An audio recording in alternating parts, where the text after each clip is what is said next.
Testing.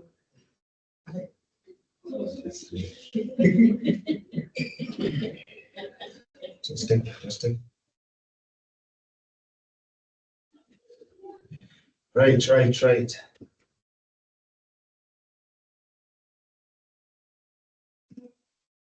Okay, so good morning, ladies and gentlemen. On behalf of Wild International, Ecobank, AGF, and Melanin Capital, I would like to invite you to today's webinar. Today, we are going to be discussing a very important topic. We're going to be discussing e-commerce in agribusiness. We're going to be talking about what strategies can you use as an agribusiness to thrive digitally, to expand digitally, and to access more customers digitally. My name is Robert Njenga. I serve as the head of marketing and partnerships at Wild International, and I will be your moderator for today. As we get along with the conversation today, we'll tell you a little bit more about Ecobank, about Wild International, about AGF, about Melanin Capital, and tell you how we decided to come up with this. This webinar is special. We do have two audiences. For those of you online, you can see that some people who are very eager to join us physically, and we also have some people who have joined us online. So for our online audience, please head over to the chat section. As we typically do with our webinars, we want to hear from you. We want to hear how you're doing. So go over to the chat section. Let us know your name, the name of your business, where are you joining us from? I know for those who are joining us from Nairobi, it's a sunny day. It's a good day to do business, a good day to learn, a good day to interact with people.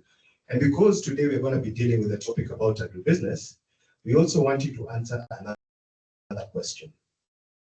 Where is business, right? When you think about your business, what fruit or vegetable best describes your business?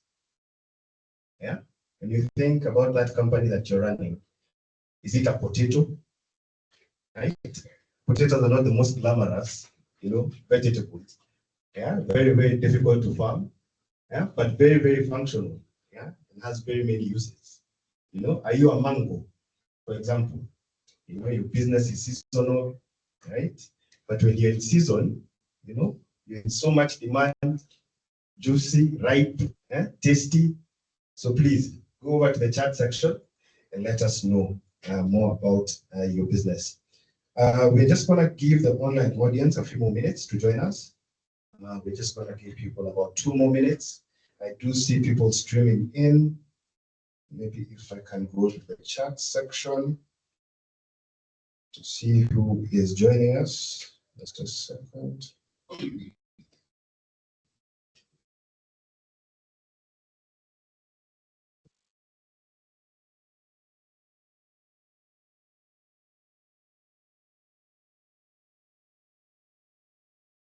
And see Rick Salim from Mana Growers joining us from Bungoma County. Rick, you can tell us how the weather is in Bungoma, and also tell us, Mana Growers, what fruit or vegetable best describes your business. I also see Faith from Forest Foods. She's saying she's glad to be in the meeting. Faith, please tell us, what fruit or vegetable best describes your business before we begin the session. Once again, for those who have just joined us, good morning. On behalf of Ecobank, Wild International, AGF, Melanin Capital, welcome to our webinar. We are just introducing ourselves over in the chat section before we begin.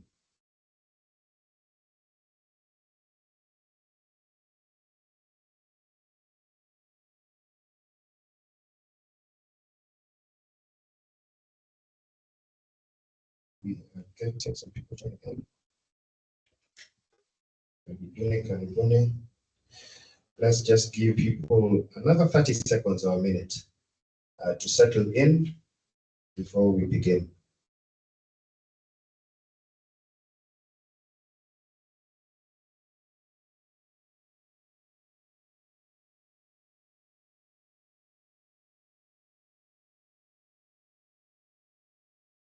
We have Tolu Amundi joining us from Nigeria, actually. And he's joining us from a company called First Sunshine Oil. So Tolu, tell us a little bit more about your business What fruit comes to mind when you're thinking about your business? We also have William Omamo from Utonga Ecosystems. He's actually based in Siaya. William, tell us about Siaya and also tell us what fruit your business represents. So I think we have a lot of people already who have joined online. We can dive into today's session. Just a quick housekeeping rules for the people who are joining us online, both here physically. This session is going to run from now until midday. So wherever you are joining us online, I do hope that you have a notebook, maybe a glass of coffee, maybe a glass of tea, and are set where you are. For those who are joining us online, once again, we would really like to have a very interactive session with you. So please use the chat section as much as possible. We will have a Q&A session during at the end of this training, and we'll also have a brief one in the middle of the training, and we are having a small break within the training. So please, if you have any questions in mind, questions that you already came into this webinar before we started the training, and you already have that pressing question that you'd like to ask, please use the chat section. For our online audience as well, you will notice that there's a reaction button at the bottom of the screen. Please use that to express yourself. If you're happy, if you're cheerful, if you're sad, you want to know a little bit more about that. For our in-person guests, for those who are joining us, you will notice that there are QR codes on your chairs. Please scan those and leave your questions there. If you have any, our trainer will make sure to answer those questions as we progress. Please note that you will require bundles to do that. So if you try and you see that it's not working, just make sure you buy bundles for about £5 and you should be able to do that. Now, I think with that being said, I would like to officially invite our host, Ecobank, to just invite us as our guest. They are our hosts for this particular session, and they're represented here by Jackie Bitutu, who's the head of Elevate Banking. Karibu sana, Jackie. And even as you're telling us a little bit more about Ecobank, you can also tell us what fruit or vegetable best represents Ecobank. What do you think about Ecobank? So karibu sana, Jackie.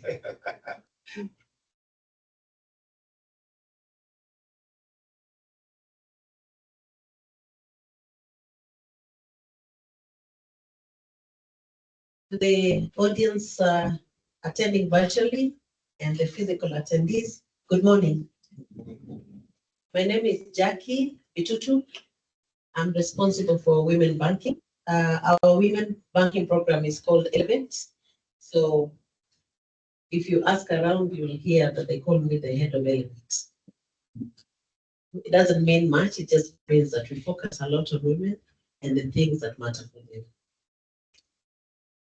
About the fruit that describes Ecobank. I would want to imagine an avocado. There's serious potential in that space, isn't it? And it's global. It's not potential that is only in one locality, one county. It's everywhere, isn't it? So Ecobank is a Pan-African bank. We are in more than 35 places you can find us. In 33 African countries, you'll find Ecobank. And so when we have these conversations about agribusiness, it's not just for Kenya, it's from a Pan-African point of view. I want us to reflect backwards on what's going on in our country. And let's just look at the role of agriculture in the country. Is there anyone here who does not have a relative who plants something besides flowers? Everybody knows somebody who plants something. Or maybe you grow something yourself, isn't it? How often do you receive a package from our country? Whether you like it or not, the package usually comes. Yeah, when people hear that you're traveling, they usually pack something. Nowadays, because there are no paper bags, there are these other bags that look like onions, you know, and you receive your package. So that's the extent of agribusiness in our country. Currently, 22% of Kenya's GDP directly is driven by agribusiness. 27% indirectly through now the value addition, manufacturing, transport, and other services. But besides that, 40% of Kenyans are employed in that sector. Just consider yourself and your upcountry farm. When you set up your upcountry farm, you have people who come to your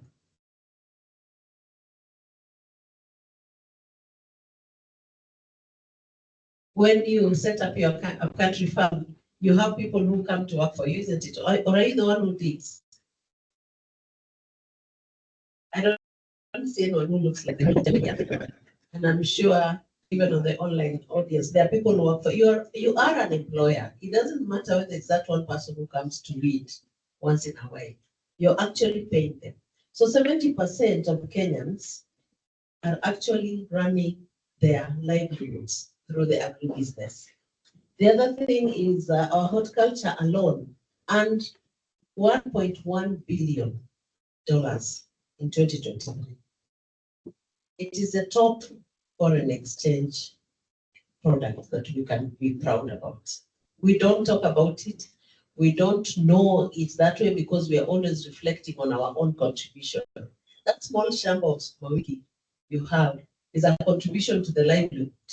But there's someone else also who's doing a little somewhere else and everything consolidates together. But the biggest challenge usually is the market. When your avocados are ready, everybody's avocados are ready. Everyone's tomatoes are ready. So then we have surplus and we do not know how to now take our products to the market quickly. So I would like to assure you that Ecobank is very focused in the agribusiness space. We even have a structured desk right now responsible for Agric. In our partnership with the Africa Guarantee Fund, Melanin Capital, we have a strong focus on agribusinesses in terms of offering them solutions to be able to expand their businesses and offering them solutions to be able to learn. We do capacity building through, first of all, we will assist agribusinesses to take their products outside the country. So export, trade. The other aspect is capacity building, training them, giving them the skills they require to be able to thrive. And with our partnership with AGF, we have programs that we are currently running around that. The webinar you are attending to today is a third session of 3, and we would not have come to the end of this series without talking about Agric. Karibuni, feel at home. The online audience, please give your feedback on the chat. Ask any question you have about the bank. We are online and we are going to respond to your questions as you ask them. Thank you so much. Karibuni, and for those who have just arrived, when you come out and you turn to the left, you will find where the beautiful little rooms are. Thank you. Thank you so much. To our physical audience, let's give a round of applause, please. You've heard what Ecobank is doing for the businesses, so make sure that you interact with them, both online and physically, for our physical audience that is going to be here. As you've heard Jackie mention, this partnership or this webinar has been an effort by very many partners.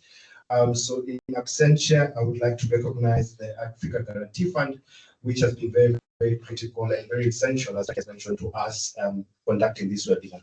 For those who don't know who AGF and the African Guarantee Fund are, they are financial institutions that supports SMEs to access financing.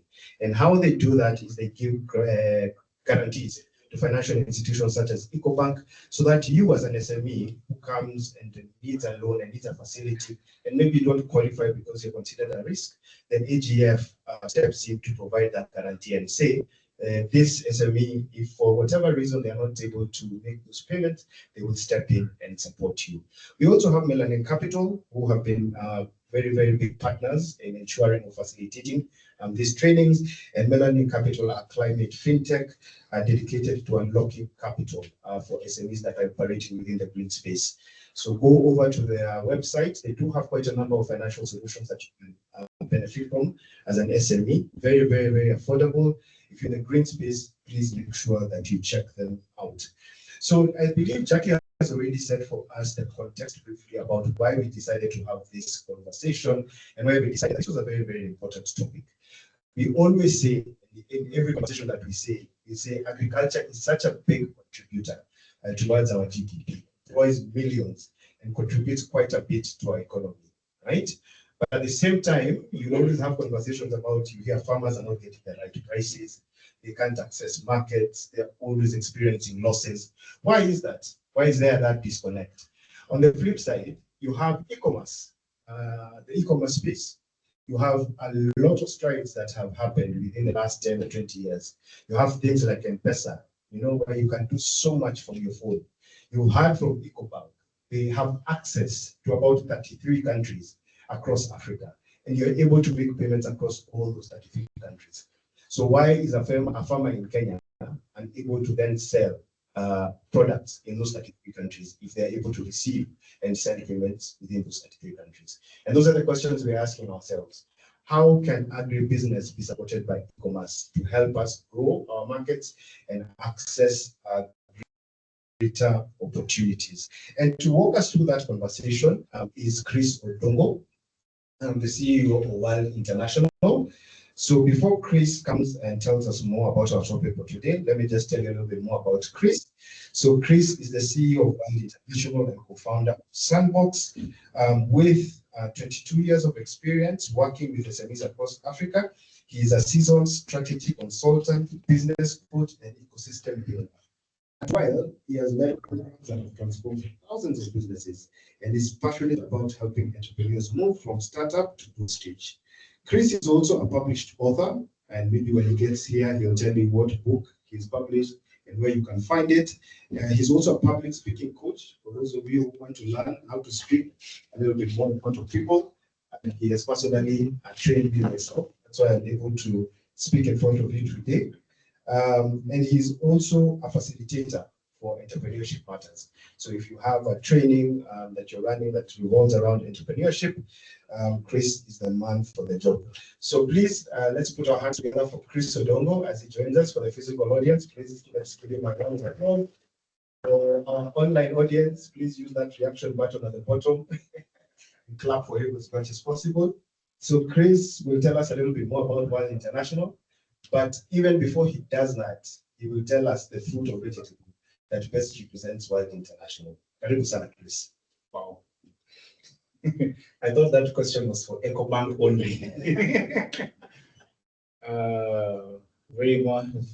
Good morning to our in-studio audience, and good morning to our online audience. So our online audience is there. Okay. Very good. So this angle is very interesting. I thought maybe let me hear that. Okay. I can move. All right. Sorry. Very good. Good morning. As you heard, my name is Chris Odongo. I'm very passionate about working with entrepreneurs. If you're looking for a book that can guide you on how to start a business in Kenya, if you go to our website, www.wildinternational.com, you will find there a book that we co-authored that gives you a guide on how to start up a business in Kenya. So it's a very good book and a very general guide. I will tell you about the fruit that represents Wild International, but not immediately. I need to think about it a little. As I said, I thought that question was for Ecobank only. But I can say that a fruit that represents me and represents who I am and how I'm feeling this morning is a pineapple. The sweet pineapples from Kampala, not anywhere else. If you've eaten a Kampala pineapple, that's how I'm feeling this moment. Very tough, very resilient, but on the inside, very juicy, very sweet, full of flavor. I think full of flavor because I've been preparing for this session on e-commerce in agribusiness because agribusiness and business is a topic that is very close to our hearts at Wild International. And because it's close to our heart at Wild International, it's something that we want to really just be able to come into this session today and push the envelope. We want to push the conversation on agribusiness and e-commerce a notch higher, so that then we find that, so that our audience, our business owners who have turned up physically here and those who are joining us online can take home something that they can be able to use in their business, both inspirational and practical. So I feel full of juice, and also just looking forward to the conversation. So just a very quick introduction. Wild International is an experienced consulting firm. We were founded in 2004, so we are more than 20 years old. We've been working in entrepreneurship development, business coaching, access to finance support and research. And we fundamentally believe that if you're building a great company, we're always looking for entrepreneurs who are building great companies, entrepreneurs who have big visions, entrepreneurs who want to change the world. And that is why we are called Wild International, because we too have global ambitions. And if you're going to achieve your global ambitions, your business has to have 4 nice pillars. Identity and business model. You have to be very clear on who you are, what you are about, what your value proposition is, what you are serving your customers, and you have to have a clear business model like that, revenue model. This is how we make money as a business. And then you have to have a strategy. You're in a very competitive market, and you have to have a strategy, and both a short-term strategy and a long-term strategy. And even sometimes you have to have an anchor strategy that can be able to guide your business for a medium term, maybe 3 years or 4 years. And if you don't have a strategy, the market is going to sort of blow you every which way, and you will not be able to achieve global influence. And then you have to have systems and structures, very good foundational systems that can help your business to run without you. If you are here in the audience, turn to your neighbor and ask them, when was the last time you were on leave and your business grew? You were able to take a time out and your business grew. And if you're in the online audience, please type for us on the chat. When was the last time you went on leave and your business grew? Okay? Because some of you go on leave and your business goes on leave with you, right? Some of you go on leave and your business tanks or declines. And so systems and structures are those things that allow a business to continue thriving. Can you imagine the CEO of a leading multinational? And today we are at Ecobank. Can you imagine the CEO of Ecobank being the one who manages the petty cash? It doesn't happen, does it? But do they have a petty cash management system? Do they need to pay for things? They do. So there are systems and structures that allow the organization, such as Ecobank, to be in more than, I think, 30 different countries across Africa, right? So if you want to build an international company, then you have to have systems and structures. And finally, you have to have great people. And at Wild, as CEO, I am blessed to have an amazing team. You saw Robert here earlier. You saw Jesse's on the back end. There are an amazing team of coaches, consultants who are working tirelessly to help businesses grow. And you too, you need to have amazing people. You need to have people who you are training, people who you are building their capacity so that they can be able to deliver to your customers in your absence. So we are very passionate and we focus around SDGs and things like that, but I'll skip all that and just pause at the place where Wild International is a member of the Sandbox, and the Sandbox is a one-stop shop where you can find all the services that you need in your business. It's the first of its kind in the world.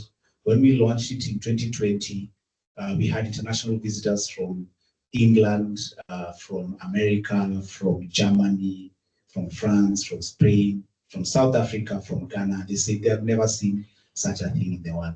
And we have been traveling the world trying to set up sandboxes. We have a sandbox now in Atlanta, in Cape Town, in Addis Ababa. We are opening one in London. We are opening one in Berlin, and they are still saying they haven't seen such a model. And in our sandbox model, you will find that if you're looking for a strategy expert, they are there. If you're looking for a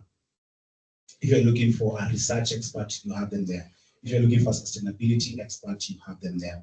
Tax expert, finance and accounting expert, investment readiness, all these experts you have them. If you're looking for a digital marketing expert, a brand strategist, a public relations expert, process and quality governance. Remember, we say if you're building a great business, it has to have 4 pillars. And these pillars, systems and structures, are important, and you have to have them there. So when you come to the sandbox, you are at home. You are, as an SME, you don't need to go anywhere else. All these services under one roof. And so to our topic today, which is e-commerce in agribusiness. And as I said, exciting topic. Feel like juices are flowing. And we're going to talk about how do we leverage technology to unlock sustainable income and scale your agribusiness. So the biggest goals in business is to make money, but not just make money one time, be able to make money continuously. If you went into business without a goal of making money, I don't know. Yeah. Most of us went into business because we want to make money. I know there are times when in Africa we find business owners who went into business because they had no other option. There were no jobs. So the only thing that was available was to go into business. And even if that was where and how you ended up in business, at the end of the day, you want to be able to have a sustainable income. And you also want to think about scaling your agribusiness. I said earlier that while international, we are looking for people who want to grow big businesses. We want people who have big dreams, not people who just, their idea of expansion, their idea of scaling is opening a branch in Kampala. Your idea of scaling is having a second branch in Mombasa or having a second branch in Nyeri. It is good. I'm not saying it's bad, but you have to open your mind to think larger. You have to open your mind to think bigger. There is absolutely nothing that is stopping you from expanding to Europe, expanding to China, expanding to Asia, because if you think about it, and I have been in all these different countries, and one of the things I always see is the same problems and the same solutions are the ones that are there. And therefore, it's possible for you to scale your business. Yeah, depending whichever business you are in. If you're in clothes, there are people wearing clothes all over the country, all over the world. If you are in, and today we're talking about agribusiness, you want to tell me that there are people in a certain continent who don't eat. It's not true. There are people somewhere in this world who are eating. And if you're in agribusiness, that means that it's possible for you to imagine that you can have an international business. And so let's talk about how e-commerce does that for us. So in terms of our sessions, objectives, that's blank. Okay, so we move on. We just start off by talking about agribusiness in general, and in a sense to set context, because when we were preparing for this session, when I was preparing for this session, and when I was reflecting around the work that we have done supporting agribusiness, it became important to me to sort of start off by laying foundations. So I mean, what is agribusiness, and how do I know that I am in agribusiness? And in a sense, aren't we all in agribusiness? Because at the end of the day, everything is, the foundation is the soil and the food. And then on top of that, you start layering other things. Because is it that man lives to eat or man eats to live? Yeah, and then everything else then happens around that. Because without food, there is no man. Okay, and in a sense, without man, there's no food, or there's no need for food. So agribusiness starts at production, and production here is not manufacturing. Production here is primary production. You have to grow the crop. You have to grow the plant. You have to farm the animal.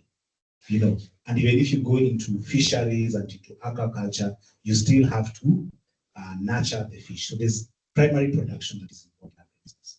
Then there is processing.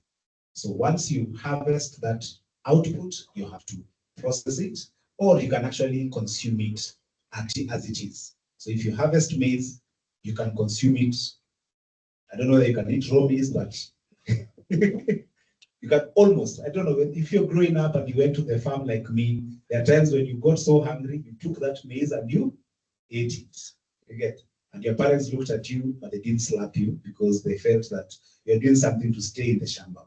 But there are fruits which you can eat without doing any process. You can eat mangoes, you can eat oranges, you can eat berries, but at some point, there's also processing in agribusiness.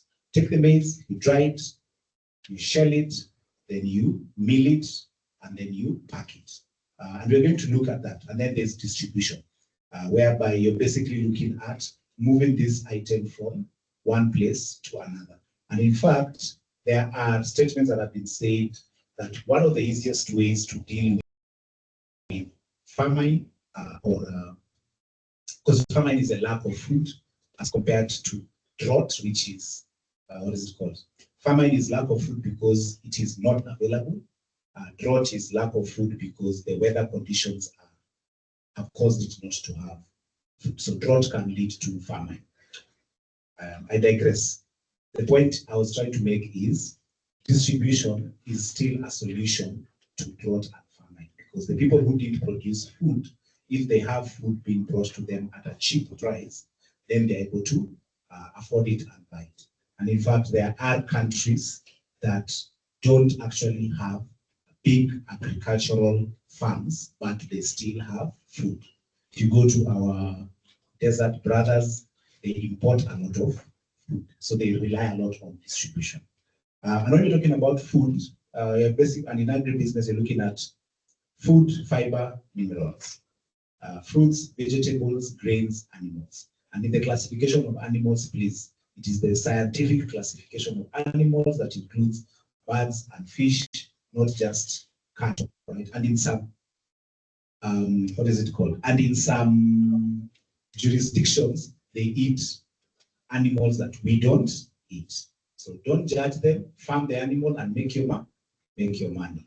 Still, they eat frogs and they eat snails and all manner of things. Anyway, Jackie told us the size of the agribusiness market, because one of the things we say at Wild is you do not go into business if you do not know what the opportunity is.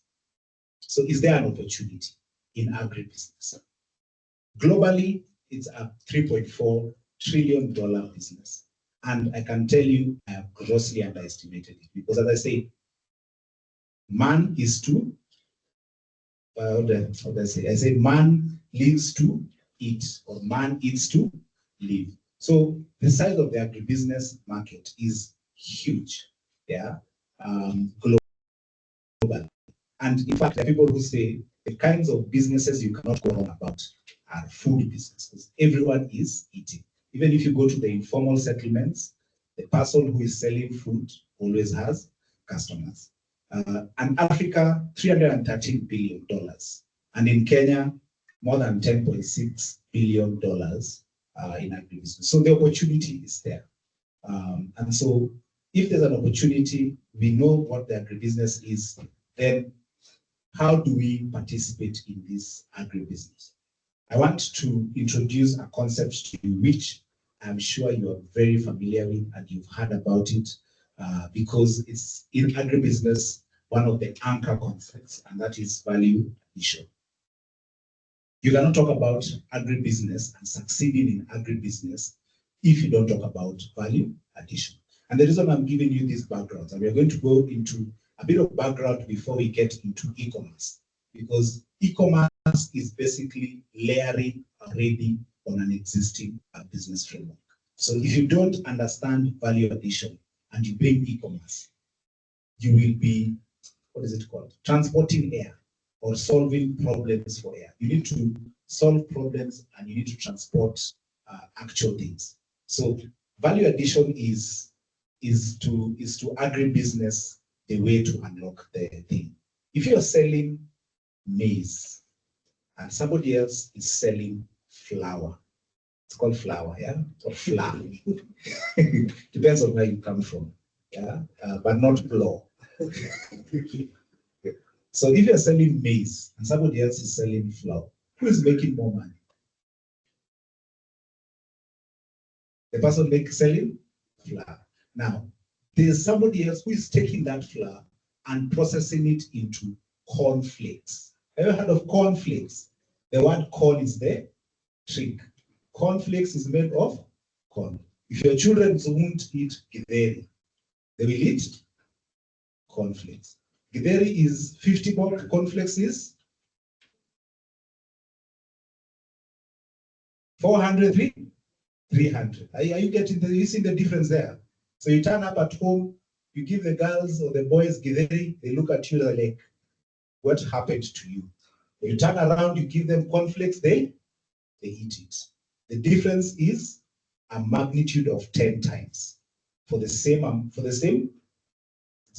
basic thing. So when you're talking about value addition, you're talking about transforming something that was primary and adding value to it in order to be able to make it more profitable. And I have there a picture of furniture. Is furniture agribusiness? No, furniture is not agribusiness because you don't eat it, right? But you grow trees. So you can farm trees. Okay, so if you farm trees, you can sell timber or you can sell furniture. You see, so that's agribusiness. That's why I say agribusiness is huge, because now the moment I've introduced furniture, now you've gone into, okay, what else can we grow and convert into an output? We grow diesel, biodiesel. Okay, that's agribusiness, isn't it? Yeah, and we're basically looking at value addition. Now, let me introduce you another concept, and then maybe a question, and also a question for those who are online. Which one is more valuable? If you're online, please just type on the chat and tell us which one is more valuable in agribusiness. When you're talking about value addition, what is more valuable? Automation in primary production, processing from primary to finished goods, or the smartphone. We're coming to e-commerce, right? We're coming to e-commerce. The question on which one is more valuable will be answered as we continue to talk. But think about it. The farmer who is digging with his hands and harvesting using manual labor, who is making money? The farmer who has automated and has machines, or the one who is using manual labor? The ones who have automated will be making more money. And with the concept of value addition, the farmer who has a factory is going to be making more money. But we're going to talk about the farmer who has a smartphone. What is happening around them? Are they going to be making more money or less money? So, what's your e-commerce pain point?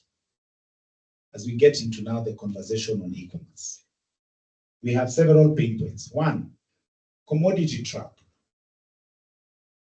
Okay, so think about it. Your business, you've added value, but how many cornflakes are on the shelf? True, you're better than the guy selling maize, but when you go to the supermarket today, how many cornflakes are on the shelf? Which one do you guys eat? Which cornflakes do you buy? If you buy cornflakes. Yeah. Morning Harvest, Procter & Gamble, Procter & Allen.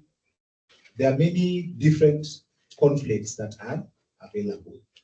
In fact, there are some people who, in fact, what is it called? When I say cornflakes, is cornflakes itself a brand? Yeah? Isn't it a brand? It's like saying Blue Band instead of saying margarine, or like saying Omo instead of saying washing detergent. So you're in a commodity trap if customers now cannot even begin to distinguish your brand. They're basically calling your product using someone else's name. That means you're in a commodity space. Another e-commerce pain point, inefficiency trap. Marketing sales takes too much time and it's not scalable. So how do you scale your business? Now I'm talking to small business owners, or even if you go back into the previous picture, you own the factory, right? You have produced processed flour, or you've produced you've packed your maize flour and it's in a packet, or you have packed your baked beans, it's in a tin, or you have packed your juice, it's in a box, or you've packed your processed meats, it's ready for transportation, or you've made your peanut butter, or you have made your frozen foods. How do you take it from your factory door to the market? And you take it to the market in a way that is cost effective and that is scalable. So you have the product, it's an amazing product, it's a good product. People want, you want to get it to the people, but how do you take it there? So it's a different pain point. Another one, storytelling trap. Consumers have no idea why your product is better or how it's produced. So you're trying to sell your product, but you're unable to convince consumers why yours is better than the competitors. But you've taken time, because one of the things we do is we find entrepreneurs who have passion for their product. And because they have passion for their product, they have done something interesting and exciting in their product. I was in Uganda, and you know what they put in their peanut butter? They put simsim. So in Kenya, you guys eat peanut butter plain. In Uganda, they add simsim. So that peanut butter has a richer flavor, and it is obviously more nutritious. Now, did you guys know that before I said it? You get. But now, when you go to the supermarket, you'll be looking, is it a Kenyan peanut butter or a Ugandan peanut butter? And that's the power of storytelling. Because how do I begin to differentiate my products from the competitor? However, as an entrepreneur who is very passionate about your product, you have gone to great pains and you've gone to great lengths to do something different, something unique, and you put it in your product. And when somebody takes your products and eats it, they can enjoy it. Yeah, they can enjoy it, but you are not able to tell them this is why my product is better. I talked earlier about Kampala pineapples, right? If you've bought pineapples, you know that the vendors will tell you these are Kampala pineapples, even when they are not Kampala pineapples. Why? Because they know that you know that Kampala pineapples are sweeter than anywhere else. Okay, let me introduce you to another one so that you can go looking. Pawpaws from Rwanda and Burundi. They are unbeatable in this world. Okay, but they are not here in Kenya. So if you're looking for business, you can go and bring pawpaws from Rwanda and Burundi. I can guarantee you that those ones, they are sweet all through, but only if you love pawpaws. There are some people who just think pawpaw is a strange fruit. The digital intimidation trap.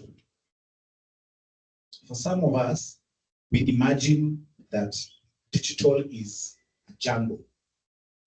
So we had Facebook, then we had LinkedIn, then we had Twitter, then we had Google, then we had TikTok, then we had Instagram, then we had Threads, then we had X, right? Which platform should I use? We have Shopify. Which platform should I use? So you are stuck because I know I need to be online, but I don't know where to start. And how much would it cost me? And is there a return on my investment? Where do I go? So which one is your pain point? If you're here in the room, which one is your pain point? Shopify, okay? Digital intimidation, where do I start? What do I start with? Another one, if you're online, please type for us, what's your pain point? Which pain point is yours? I just can help me share that. In the pain point,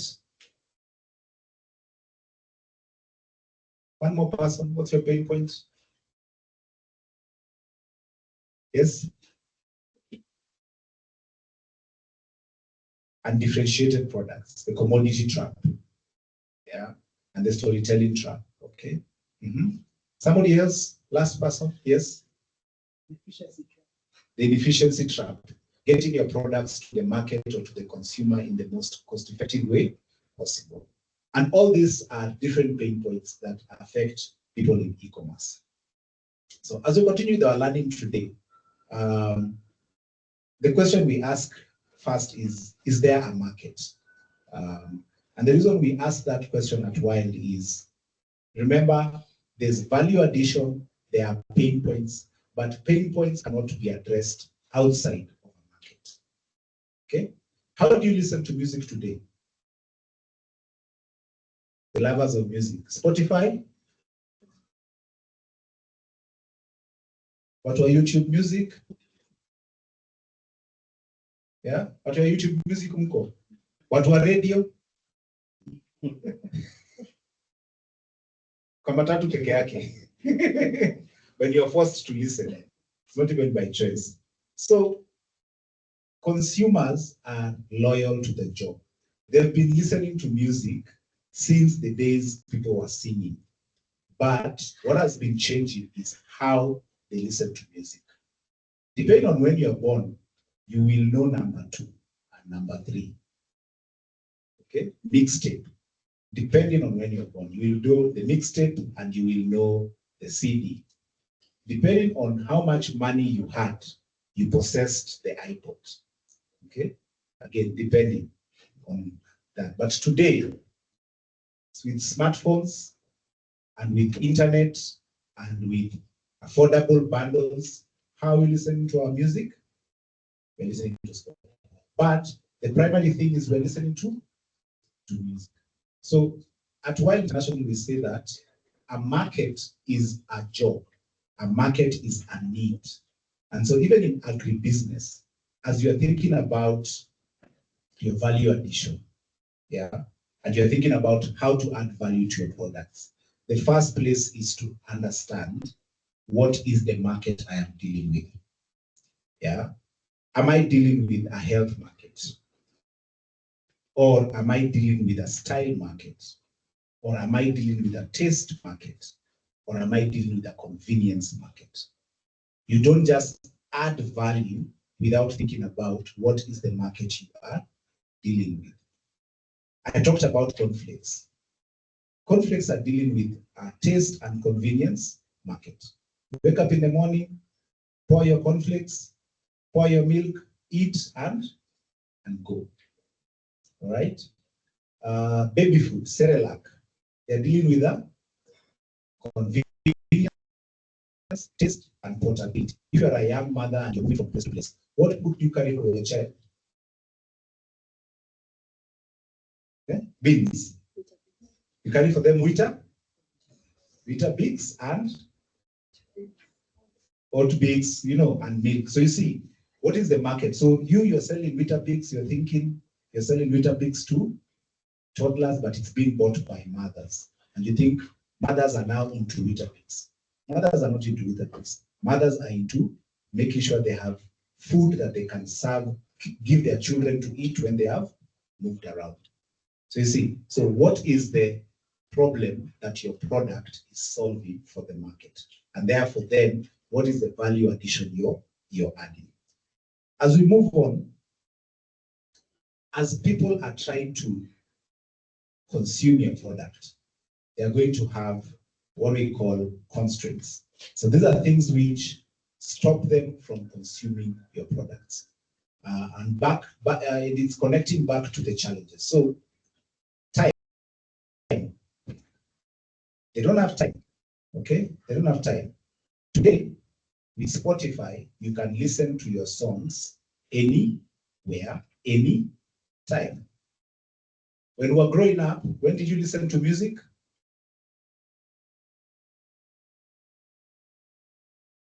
When you are allowed. Okay, by permission from the parents, you listen to music. If you're not given permission by your parents, you listen to music. Money. A long time ago, you needed to buy, either you listen to the music on the radio, or you bought the album, or you listened to only what you bought. If you needed to listen to your own choice of music, you bought it. Or you sent, what is it called? You sent salams to the radio and you said to the radio presenter, play for me this song. And you paid for that chance. Remember, you used to buy those cards. You used to buy the KBC cards and you sent. Those money you paid to listen to your song. But today, you have all the songs you need. Location, you can listen on the go. But before, you needed to listen to music at home, or at some point it became you can listen to the music in the matatu. So either at home or in the matatu. At home or in the matatu. Today you can listen on the go. You can listen anytime. And then skills. Skills are constrained. Can you imagine growing up and touching your dad's turntable? Utapata kichapo cha? Yes. If you touch your dad's turntable, or if you touch the double tape, if you're found having touched that stereo, you'll be in trouble. Why? Because you didn't have the skills. Now, another example we use for skills is, today, if you want to check your blood sugar, do you need to see a doctor? You can check your blood sugar right from where you're seated. In fact, when we had COVID, you could take your own COVID test. You didn't need to go to a pharmacy to take your COVID tests. And so skills are a way of stopping consumers from consuming things. And so when you're thinking about your value proposition and you're thinking about your e-commerce strategy and you're thinking about how do I connect with consumers, these are some of the background things you need to have in place. Am I solving a problem of time for my consumers? Because if I'm going to e-commerce, but you're not solving the right problem, then why are you on e-commerce? You're spending money for the wrong things. If you're going on e-commerce, but you're not solving a money problem, it makes your products more expensive. Okay, you want e-commerce to make your products cheaper. You want e-commerce to make your products consumable anywhere or at any time, location. You want e-commerce to make your products accessible to people who wouldn't normally have access to them. Today, we are importing very expensive honey from Ethiopia. Why? Because there's a honey that comes from Ethiopia that is said to have some medicinal properties. I forget the name of that honey, but it sells at about $50 a bottle. If you go on Amazon, you'll find it. Okay, what is making us able to buy it? E-commerce. So we are in a remote place, but you can buy it. Today, you can buy honey from Pokot. You are here in Nairobi, you can make a phone call, you will get your honey from Pokot, it will be put on the shuttle, you will pick it here in Nairobi. Okay, and if you are very, if you have more money, you can actually pay for the courier guys to bring it right to your doorstep. So e-commerce solves the location things.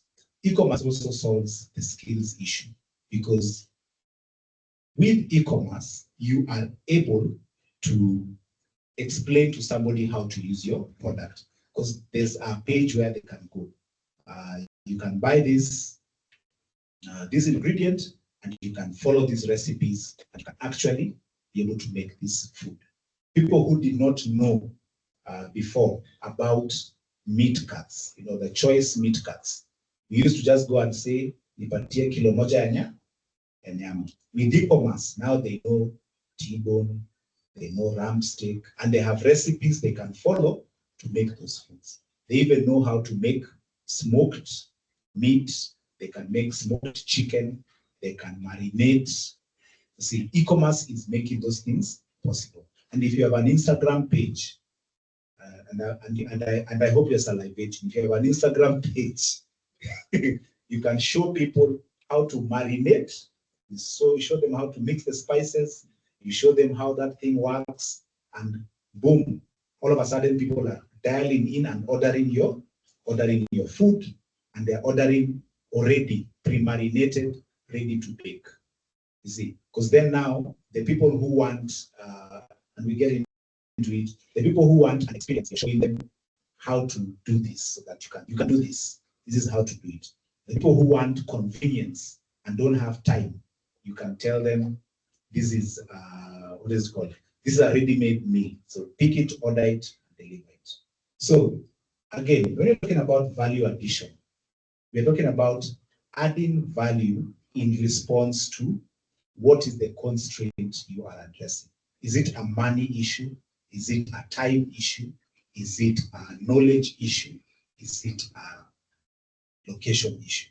Because then you're adding the right kind of value. You're adding value by saying, a long time ago, you could not, what is it called? You could not buy marinated chicken. Today, you can go to the supermarket and you can buy marinated chicken. They've solved a skill issue. If I don't know how to marinate, I just buy it marinated. I go, put it in my oven, and I can now do it even online. So, to e-commerce, the average consumer is 3 clicks away from a farmer in Argentina, in Ethiopia, or in France. This is not a threat to your business, it's your single greatest opportunity. Why is it an opportunity? It's an opportunity because you can now reach consumers where you never ever thought before. Now, let's talk about where you will find your consumers, because e-commerce is really about where I find my consumers. You have to ask yourself, where do they go? Because you want to reach them with e-commerce, but e-commerce is technology. So you cannot send technology if you don't know where to send it to. So you ask yourself, where do your consumers go? Obviously, they go home. So can my e-commerce platform reach them at home? Right? They go home. They go to school. If your customers go to school, and you have to think about it, who is my customer? And therefore, then where will my customers go? So if you're targeting men, where do men go? Other than the men's conference, where do men go? You have to answer that question, where they go, and then ask, can I reach them there? And also ask, which kind of men? They go to the garage, right? So is that the best place to reach them with my e-commerce platform? They go to the mall, they go to religious places of worship, they go to schools, they go to clubs, they go to gyms. So you have to ask, the men that I am looking for, where are they going and where are they likely to be found? Therefore, my e-commerce platform needs to take me there. What do? They exercise, they run, they jog. Okay. If you're looking for women, what do? They do chamas, right? Yeah, they do baby showers and those kind of things. So where will I find them? Who else has my customers? Somebody else has your customers. You don't have to be the only one who has your customers. And that is why people partner with events. So who has my customers? Sauti Sol has my customers. Where do they go? They go for Sauti Sol concerts. Where should my e-commerce platform target them? My e-commerce platform should find a way to get them there. And we are coming there. What do they watch? This is by far the easiest, because Facebook, you're watching.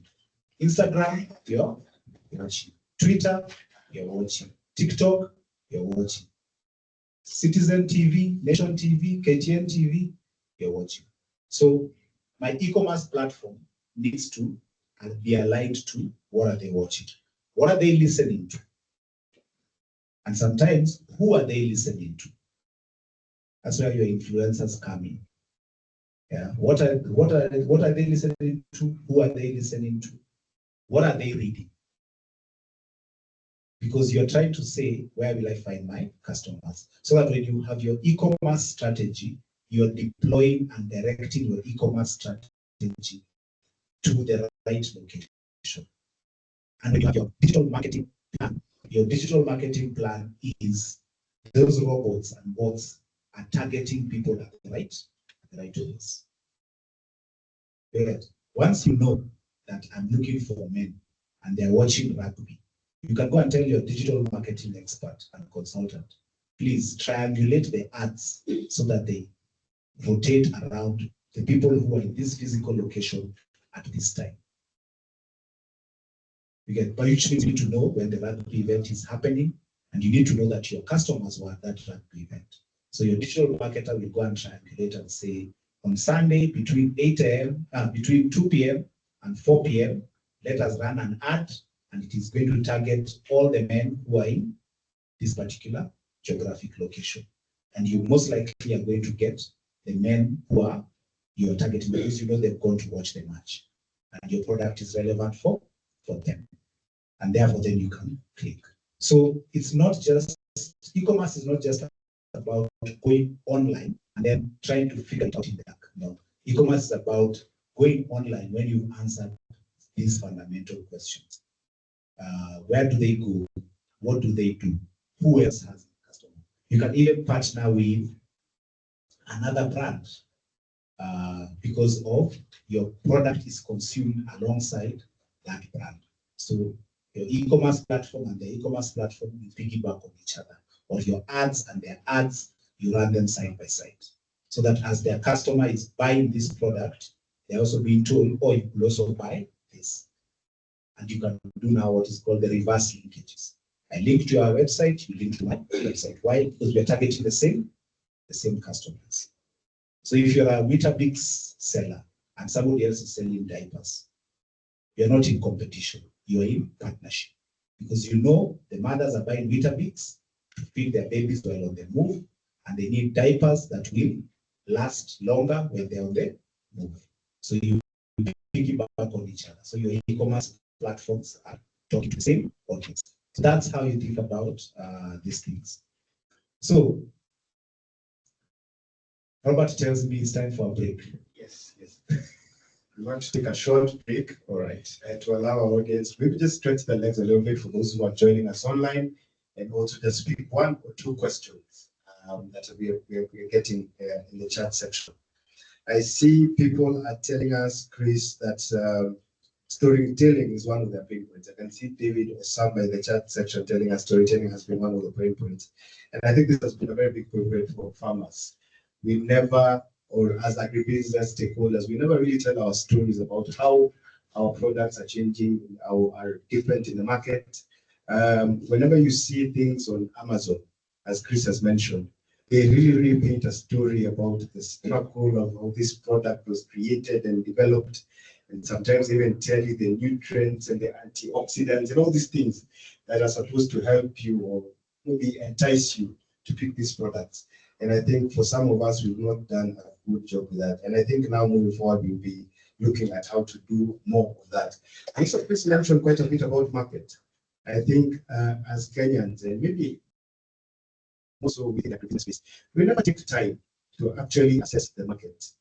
Ukisikia Quails is the one making money right now. We are all there. We don't know where we are going to take them. Tutajua mbele. Yeah. Personally, I was about to start dragon fruit recently, but thank God I work at Wild International, and they told me, make sure that you check your market before you do some of these things. So great lessons. So Chris, we have one question maybe we can pick, and it's always a hot topic nowadays. We have someone asking about AI. How can they use AI in agribusiness, and maybe even in an e-commerce space? All right. So I think we are going to come to that when we are looking at leveraging different business models. So yes, the question around AI will come in the next few slides. Yeah, good. And they're also asking about what kind of partnerships can they get into? And I think you alluded that a bit to this, to make their deliveries more efficient and more cost effective. When you're looking at e-commerce, what kind of players can you sort of collaborate with to make your processes a little bit more efficient?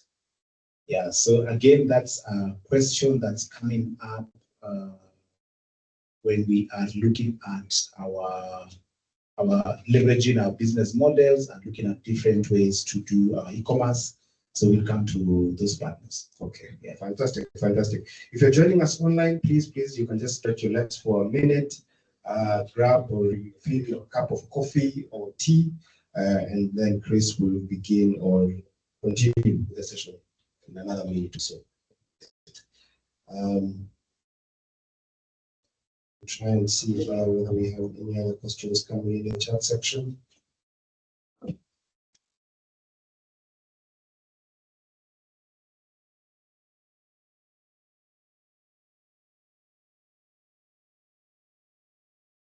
So Chris, we have a question, someone asking, what pricing strategies do they use for e-commerce?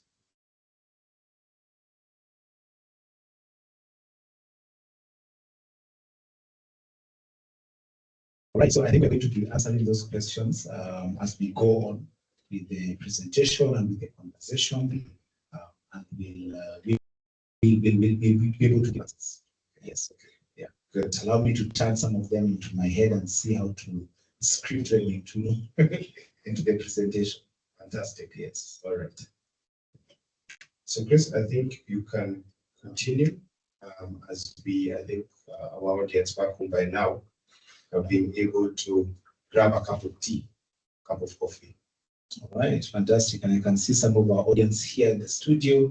I'm also going to grab a cup of tea and a cup of water. Scammers are calling, do not pick.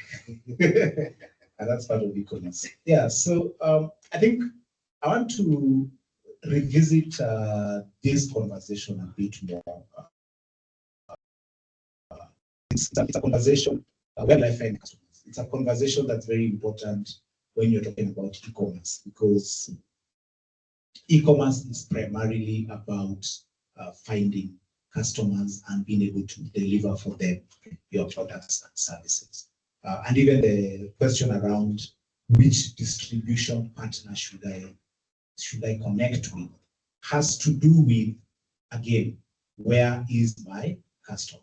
So if you want to know how to deliver products to your customer, again, it's where are they consuming this product? Are they consuming it at their office? Are they consuming it at home? Are they consuming it in their rural home? And therefore, which is the best distribution partner that I need? And going back even to the question of constraints, what is the constraint my customer is facing in trying to access my products and services? Is it a location issue? Is it a cost issue? And therefore, which distribution depends whether also it's what is it called? It's a scale issue, because there are times when if you use the wrong distribution partner, it adds a cost to your product and makes your product then unaffordable. At some point, the customer says, I wanted to buy this product, but it's too expensive. So I'd rather not buy it because of the distribution cost. But there are times because of leveraging the distribution, then you're able to get a product to your customer at a better price. And also going back to your uniqueness, because one of the ways you can overcome the barrier and pricing, I'm talking about pricing, one of the ways you can overcome the barrier of pricing is back to being able to differentiate your product. Okay, so my chicken is better than the one you would buy at a cheaper price from the supermarket. Okay, why? You have to tell people why. And again, e-commerce helps you to be able to tell. So you can say, my chicken eat traditional vegetables, my chicken eat organic ones, my chicken eat unprocessed maize, and therefore, and my chicken drink filtered water, therefore my chicken are better. They've gone through a process that makes them better than what you can find in the supermarket. And you can ask people, if you're in the supermarket and you're buying chicken, do you know what that chicken is? But with my, with my e-commerce platform, you can tell exactly what my chicken ate because we have installed a camera feed that goes straight to our website. You can actually see what we feed our chicken. And you can go there and you can rewind back because technology now enables us to do that. Yeah, technology enables us to be able to have a live CCTV camera and people can see what exactly is our chicken being fed. And at that particular point, you have heightened your uniqueness to a level where people will be willing to pay double the price because they can see exactly what this chicken has eaten. And it's not a story. There are times where there are people who nowadays tell you, my chicken organic or my products organic. And then when you go and investigate, you discover that it is not so organic. Yeah. So truth. The same way you have, what is it called? The same way you have fake news, you also have fake farmers, you also have fake agribusinesses, you also have fake storytellers. And so can you leverage e-commerce to be able to prove that whatever it is that you're telling people is a true story? But going back to, do people really care? You understand? Back to the value proposition and back to the job to be done. Do people really care about eating healthy? And do people really care about eating healthy organic foods, and are they willing to pay? So if it is yes, then you can go ahead and use and leverage e-commerce to prove to people that your chicken are truly organic, they're truly fed organically, and therefore you can come back and in your pricing, you can charge them this is something that they can't get. But there's a point where you can charge so much more that people say, it's all right, what are high? I will just eat what is there because this is now too expensive. So you have to also balance to answer that question on strategy. So when you think about it, it's not just saying, let me do a new sales channel. It's understanding that e-commerce gives you the leverage to go direct to your consumers and direct to their values. Because again, it's how you sort of begin to differentiate yourself. And it is now that now you also then begin to ask, how do I leverage e-commerce to scale this? Because once you have your proof of concept, you have 1,000 customers who are buying chicken from you every month, every week, and they're buying it because it has this. Then you can now also go back and leverage the same data. Because if they're buying online and you're getting their data, you can now come back and say, these are the demographics of the people who are buying. They happen to all of them, because the data tells you they happen to live in this kind of areas. They happen to have this number of children. They happen to have this kind of beliefs. They happen to attend this kind of religious institutions. The data tells you. Now you can go back to your investor and tell them, from this data that we have collected over 6 months or over 1 year, over 1,000 people who are regularly consuming our products, we can extrapolate this and we can see that in Kenya, there are 20,000 such people. And this is where they are located. And if we can be able to launch our e-commerce platform to deliver to them this same value, and we can be able to now leverage a delivery channel, then we can be able to make this much money. And you can go further and say, based on this data, based on these things, there are 1 million such customers across Africa. And therefore, our logistics plan is to deliver for them this value in this way. And you can even go further with that same data and say, these guys, they are consuming chicken because of the following reason. What else are they consuming? They are consuming meat. What meat are they consuming? This kind of meat. Okay, can we make the same promise we made for chicken on meat?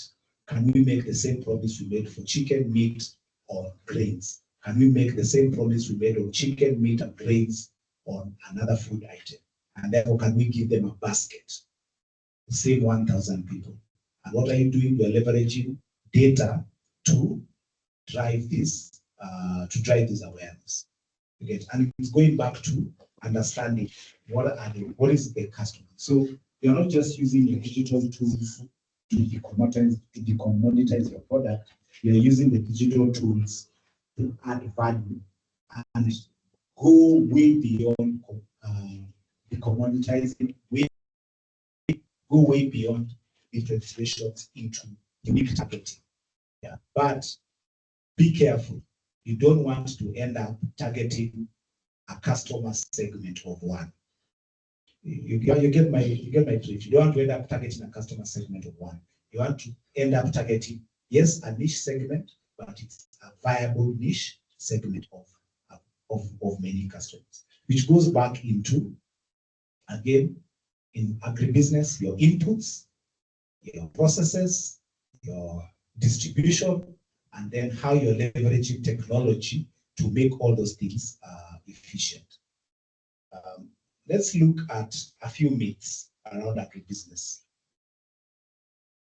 And part of what I'm talking about is e-commerce is not just B2C. So when you're thinking about how do I make my things efficient, you go back to production. If you're in production, how do I make sure that when I'm receiving my fertilizers, when I'm receiving my inputs and seeds, when I'm receiving my AI for my semen, for my cow, when I'm receiving the inputs or feeds for my animals, how do I leverage e-commerce to make sure that I am achieving efficiency, I'm achieving effectiveness? Can I leverage it for traceability so that I can say, I know what my animals eat. I know what fertilizer was put in my plants. I know what inputs went into, I know what pesticides went into my crops. So you're leveraging e-commerce, not just to think about the consumer, you're also leveraging e-commerce to think about your suppliers. And you're also leveraging e-commerce to think about how to scale your supply base. Because you're thinking about your business first as a unit and making sure that the unit is working. Then if the unit is working, then you're asking yourself, how do I scale this unit? You can't only scale on the customer side, you must also scale on the supply side. You must also scale on the processing side. Can I leverage technology? And now, even introducing the concepts of AI, can I leverage technology during my production? So again, back to, as a farmer, what am I using to improve my practices? As a processor, what am I using to improve my practices? As a food maker, what am I using to improve or to make my recipe tastier? Is there a role for AI to play in that place, in that management? And do I have data that I am feeding my AI and therefore it's giving me certain results? So it's not just B2C, it's B2B, it's supplier, it's processing, it's distribution, and it's not just farmers and end consumers. And then it's not just local. Yeah, a myth is that export markets are inaccessible without large distributors. That's a myth. Today, you can actually import from. Many of us are exporting what we are producing to other markets that may need them. Or are we saying that we don't know markets that need our high quality tea, our high quality coffee? We don't know markets that need our high quality maize. We don't know markets that need our high quality flowers or our high quality vegetables or chicken. I've heard of people who are exporting chicken to Dubai. They put them in a suitcase, they go with them to Dubai, and they sell them to the Kenyans who are there. Okay? And they're not using Amazon. They're not using e-commerce. They're still just using manual. Imagine if they could put all that on an e-commerce platform. Today, if you go to Amazon, you'll find Kenyan tea, Kenyan coffee, and certain other Kenyan commodities. It's being sold there, leveraging technology. So you don't have to do big volumes to export, but at the same time, you don't have to remain small once you've already proven that there's a viable market.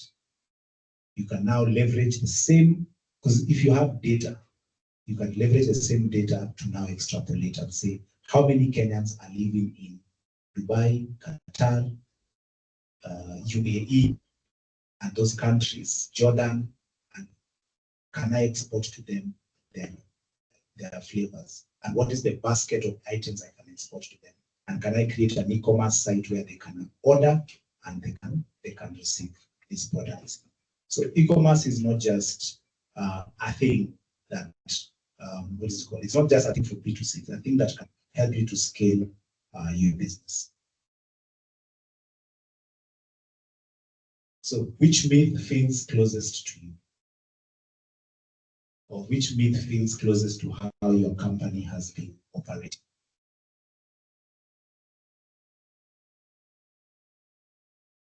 So if you can answer that for us in the chat, nice.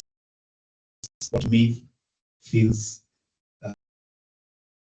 what myth feels closest to how your company has been operating? So talking about digitally enabled business models. So, because now we basically just getting a bit more targeted on our what is it called? On our e-commerce. So you can be an agricultural equipment manufacturer and you shifted from selling machines to selling productivity as a service, through connected equipment and digital support. Or a Kenyan coffee processor created a platform connecting farmers, roasters, and cafes. So all that you're leveraging digital, you're leveraging e-commerce. We now have tea farms that are doing tea farm tours, leveraging online presence to generate interest and to generate conversation. We have farmhouses that are on Airbnb, so that you can go and experience farm life. Okay, this may not be very relevant to some of us now, but there are some people whose children have never seen cows, and so at some point it becomes a thing. But guess what? Forget about children. The Agricultural Society of Kenya, through the ASK shows that are held in each county, the biggest number of visitors they receive are from primary schools and secondary schools around that neighborhood. Why? Because people are coming to see how agribusiness works. They're coming to see what's working in agribusiness. What if you could convert those into virtual tours? What if you could convert your farm or your production process into a video? You've seen these videos online of what is it called? I don't know. They're sort of like I'm trying to remember what they call them. They are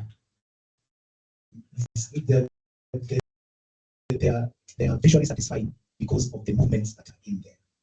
Yeah, I've forgotten the name what those videos are called, but they're visually satisfying because of the movements that are in there. So you can record yourself doing your farming, and somebody is going to sit and watch that and be visually satisfied. And at the end of that, they can order that farm input. So you have to rethink e-commerce, you rethink your business models, rethink how you're doing things. And these are now leveraging places like Instagram, Facebook, WhatsApp, TikTok. And for Instagram, you're using it to showcase what it is you're doing in the form of pictures, in the form of videos. Same thing with Facebook, and you're using it to engage your consumers and tell your story differently. But WhatsApp gets more interesting because with WhatsApp, they actually have a shopping cart where you can put your products if you do WhatsApp business. And if you go further, you can actually send people messages on WhatsApp and ask them to subscribe to your channel. You can have a WhatsApp channel and people can subscribe and people can order your products. And then you can deliver those products to them. And with TikTok, you can also show videos of your products, and make them funny, hopefully go viral and get more people buying from you. With Jumia, Gigi, and Pigia Me, you can actually showcase your products and services and get buyers to buy. So it's not it's a direct purchase, and these are by far the most basic tools to start your e-commerce journey. Before you even go to a website, before you even go to a place where people are, and you basically creating your own platform and getting people to come to your platform. These are platforms where people are going to find you, and these platforms require and need you to be able to tell your story. I already sort of talked about this, but you're not selling corn, you are selling a farm share. You can tell people, buy a share of my farm. You can tell people, buy an experience. You can tell people, we're experimenting with a new organic manure, and will you pre-buy? And people are willing to buy. You can actually also go online and crowdsource your inputs. Crowdsource your inputs, tell people, I need inputs for my farm, and if you give me the money, I will give you the products at the end of the 4 months or the 6 months. And you can do that on a crowdsource platform, and you can actually put that on your agribusiness. And it's the power of stories. You can tell people the stories of how your farm is transforming that local community, and the people who will buy because of that, on that story. In fact, aren't some of your relatives and friends already buying things from you just because they want to support you? They're saying, this is our sister, this is our brother, this is our cousin, this is my buddy. I would rather buy onions from this person than just buy out in the local market. So stories are helping. And I remember I talked at length around data, and I talked about how you use data to make it valuable for your business. So the interruption, you say now like stories, like I want to buy from my body and such stories. But I think maybe we can also think in the perspective of creating a value so that people buy with respect. I don't need to convince you, like my friend, I know you will go to the same church, but now the value I create will make you to teach me regardless of the prayer. Very true. Because even if it is your friend, you're not going to buy a poisoned pig from them. It's true, very true. So what I'm saying is the product on top of it, you add the story, but you have to have the product. If you don't have an organic goat, you don't have an organic pig, you don't have an organic chicken, why should I buy from you as your friend? I'll buy only once because at that particular point you've cornered me and I don't have an option. But then the next time I see you walking down the street, I will cross the road because I know you're about to convince me to buy something that is good for my health. So you're very right. The foundational product must be right. But on top of that, you layer it with a story. Yeah. Somebody is asking, is it easy to export without the help of the government? I think the only question I can ask you is, as an entrepreneur, do you actually wait for the government's help? How many wait for the government help as entrepreneurs? Yeah, if you wait for the government help as an entrepreneur, you will very soon go out of business anywhere in the world. Yeah, what you do is you figure out what it takes to export, and then you export. If you don't know where to start, you can go to the Fresh Produce Consortium of Kenya, their website. They are helping people figure out how to start. And Wired International is partnering with them to bring for you a course on how to start and get successful in exporting. So if you follow us on our pages, if you go to the Fresh Produce Consortium of Kenya website, or you follow them online, within the next 2 to 3 months, we'll have a course on how to export from zero to export. And it's not difficult. And I kid you not, do not wait for the government for anything as an entrepreneur. You'll be waiting for a long time. Anywhere in the world, you know, unless you're a politician. Jesse, please edit that one. I need to be safe. So as I said, data is the new crop. Okay, e-commerce allows you to be able to build a ton of data, which I already talked about that. So let me talk about yes, days of gratitude. Let's make this celebration unique. Let me talk about logistics leap. There's complexity in logistics, but there's also simplicity. Okay, remember, we are in Africa and we are in Kenya, and today we are in Nairobi. If I want to move a parcel from here, we're in Westlands, Wayaki Way. If I want to move a parcel from here to Kiambu town, okay, I can either, one, give it to my messenger to go with it, okay, or I can find my trusted border rider to go with it. Or I can go to town and put it in a Kiambu bound matatu as a parcel. So guys, don't complicate this thing. E-commerce is very simple. Today, when you order something from your favorite vendor, how they deliver it to you? They give it to a border guy, and the guy brings it. So at the foundational level, don't complicate it. However, you want to build a scalable business. You don't want to build a business that is dependent on Ochieng, Kamau, Njoroge, who might not be available. You want to build a business that has someone reliable. At that particular point, you need to find a reliable delivery service. And they are there. There are many startups and there are many entrepreneurs who are offering reliable delivery services. You go to them and you sign a partnership and you tell them, this is how I want you to be delivering for me my products. And you create with them a workable arrangement and you start. And as your business scales and grows, then you go to the next level. And there are other options. Ever heard of the word milk run? Yeah. With a milk run, what you do is you get all your customers to accept for the delivery to be done on a single day or on a single hour. And on that day, you take a delivery van and you go drop in all your items. And you can make it a special day. You can say, what is it called?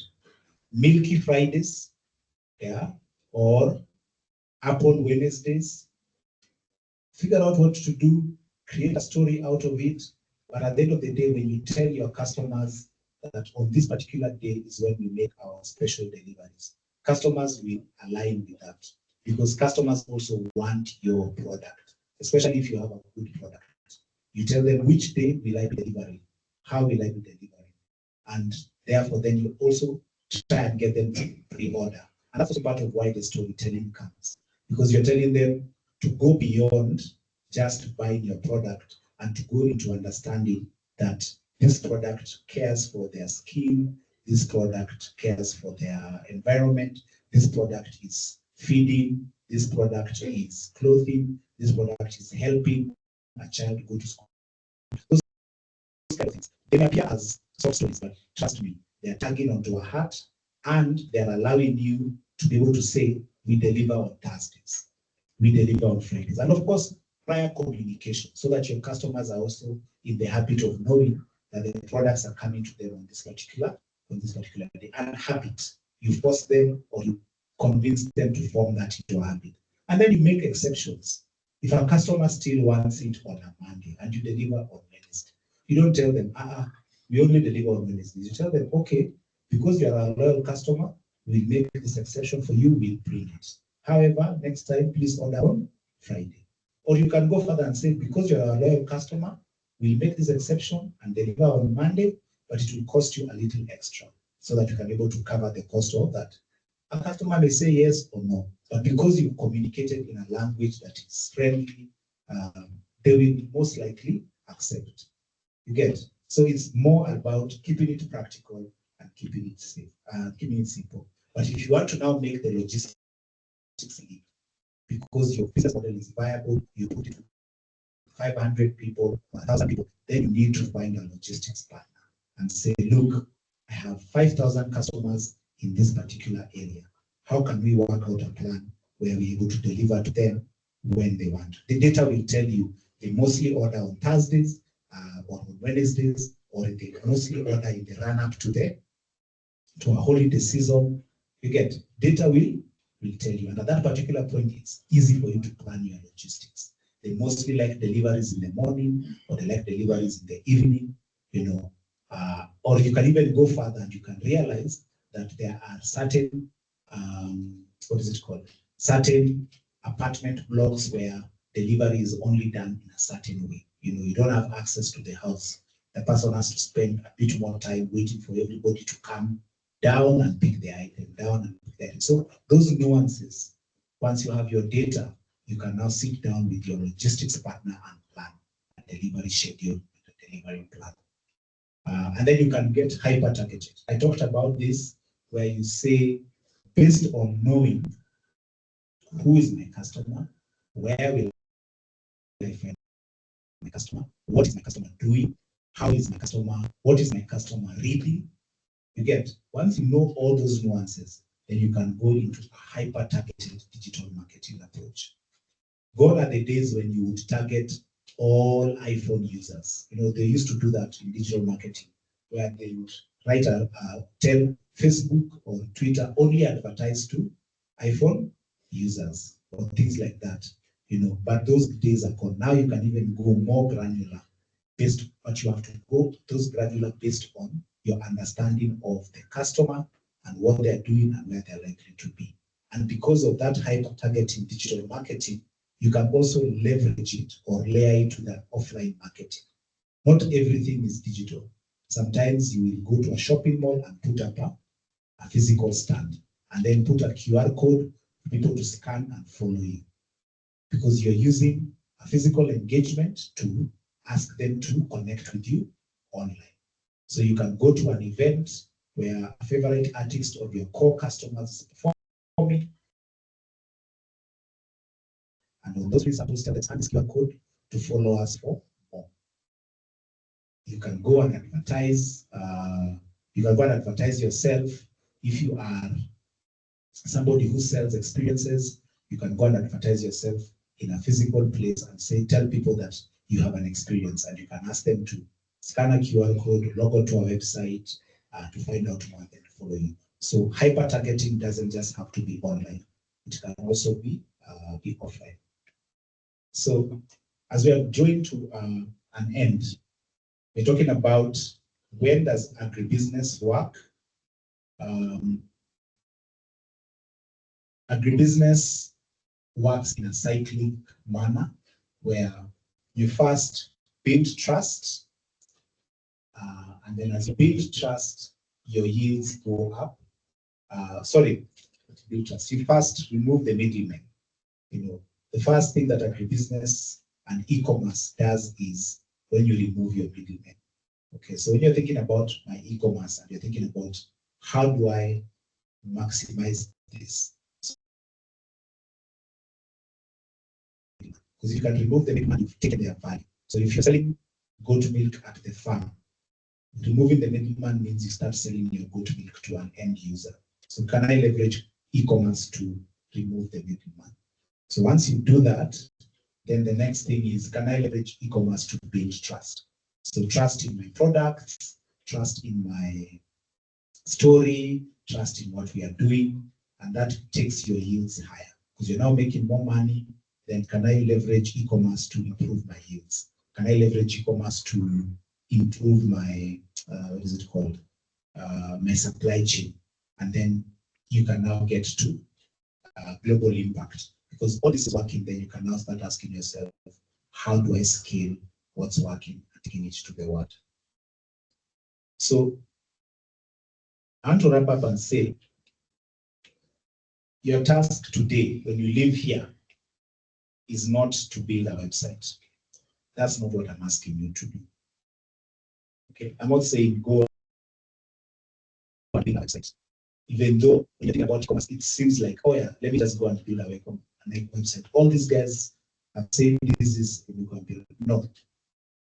If you have a website, go and ask how many times we have used the word I or we versus you.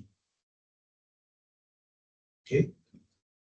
You want to, when you say I, we, you, it's basically focusing on, when you say I and we, you're focusing on who? You're focusing on me. Forget, you're focusing on me. Or when you say you, you're focusing on the customer. So you want to evaluate and see how well are you talking to the customer. The more you talk about I, we, it means you're not talking about the customer. It means you're talking about something you need to be talking about the customer. You need to be addressing the customer. So first is to start writing stories that are about your customer, as opposed to stories that are just about you. Then keep your agribusiness plan simple. Have you used Gigi to start with? Do you even know how it works? Have you used Jumia to put your products on Jumia? Because you're talking about e-commerce. Before you start building your own new website, have you used Jumia? Have you used Pigiami as a start? Then, do you have a WhatsApp business page? You have a personal line. It's a line you use for business, but it's not on WhatsApp business. So do you have WhatsApp business? Then let me take you through some other basics. Do you do newsletters to your customers? Do you do SMSs to your customers? Do you do WhatsApp messages to your customers? Do you do email marketing? These are the quick basics around e-commerce. So email marketing, SMS marketing, newsletters, WhatsApp, Facebook, Gigi. Then now you can start coming and say, can I build my website? Can I do search engine optimization and all these things? So you sort of lay it in steps and lay it in foundations. But as you do that, you are talking to the customer about the customer, and you're caring about the customer.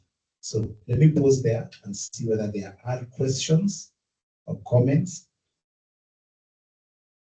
Thank you so much, Chris. Let's give Chris a round of applause, please.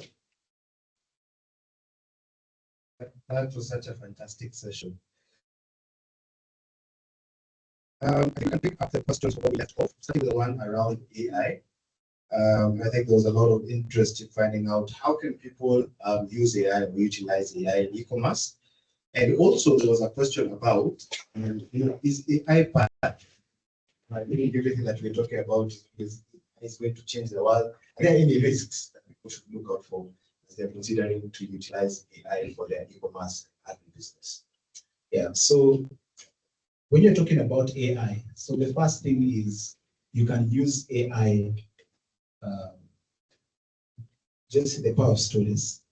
You can use AI to help you generate your stories and be able to help you talk to your customers and to be able to help you communicate and to engage. AI can begin to help you to do that. One. Two, AI can also begin to help you to get new knowledge and new ways of making your product. So you can use it for product improvement, you can use it for what's it called? Product development. As if you're a farmer, you can use it for better farming practices. So AI, you can leverage it. You can use AI inside your WhatsApp channel You can use AI inside your Facebook channel to begin to respond to people, to begin to automate how you respond to businesses. You can use AI to create a customer service agent who can then respond to businesses on their most frequently asked questions. You can use AI to generate recipes, to generate things. So there's a lot that you can use AI for, and you can use AI. You can even use AI to build a website. The thing is, the use of AI is very, very broad and very versatile. Yeah. And on the flip side, what is the downside? There's no downside. The people who are talking about downside of AI are people who are afraid. Me, I don't think there's any downside to AI. Save for the errors, but you're human, you're smarter than AI, you can be able to identify the errors and be able to survive.